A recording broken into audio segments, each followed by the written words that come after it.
प्रियजनांनो, तुम्ही कसे आहात? तुम्ही ठीक आहात का? तुम्ही आनंदी आहात का? तुम्ही निरोगी आहात का? आपल्याला माहित आहे का की आज आपल्याला कोणत्या समस्या आणि संघर्षांचा सामना करावा लागू शकतो? जे शिकतात ते अभ्यास करतील, जे नोकरीत आहेत ते कामावर जातील, जे लोकसेवा कार्य करतात ते आपल्या सेवांसाठी जातील, जे व्यापारात आहेत ते आपल्या व्यापाराच्या कामासाठी जातील.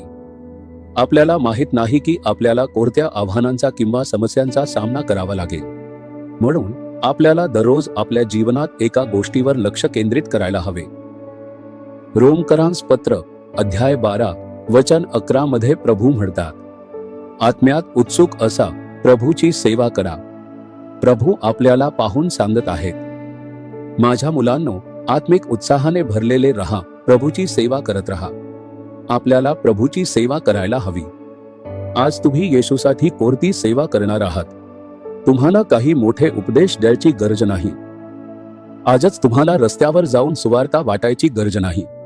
तुम्ही हे सुट्टीच्या काळात करू शकता. जर तुम्हाला हे एखाद्या कामाच्या दिवशी करायचं असेल तर साक्षमय होण्याचा प्रयत्न करा. येशूसाठी पवित्र जगा आणि त्याच्यामार्फत त्यांना प्रकट करा. किंवा कोणाला हे सांगा की येशू त्यांच्यावर प्रेम करतात. तुमच्या सोबत काम करणारे, तुमच्या जवळ राहणारे आणि ज्यांना तुम्ही भेटता त्यापैकी अनेक लोक तणावात आहेत. तुम्हाला वाटतं का की सगळे आनंदी आहेत? नाही, त्यांच्या मनात खूप दुःख, वेदना आणि ओझं आहे. तुम्ही त्यांना पाहून असं सांगू शकता, येशू तुमचं दुःख बदलतील. येशू तुम्हाला शांती देतील. मी तुमच्यासाठी प्रार्थना करीन. काळजी करू नका. तुम्ही त्यांना एक दिलासा देणारा शब्द सांगू शकता. हे देखील प्रभूचीच सेवा आहे.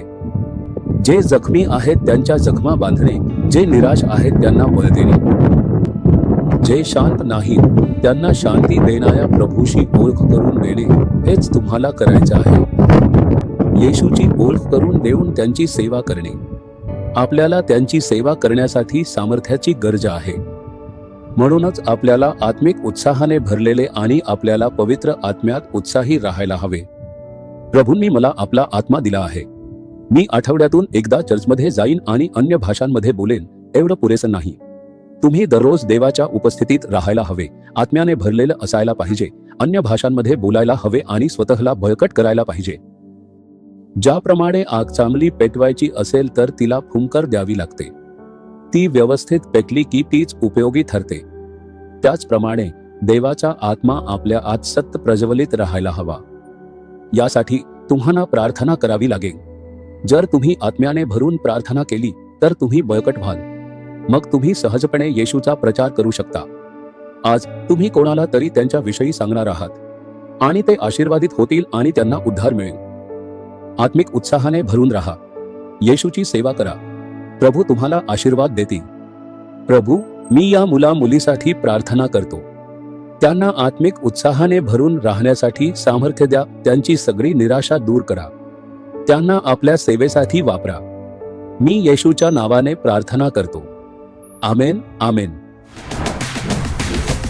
जीसस रिडीम्ड मराठी ह्या यूट्यूब चॅनेलला सबस्क्राईब करा.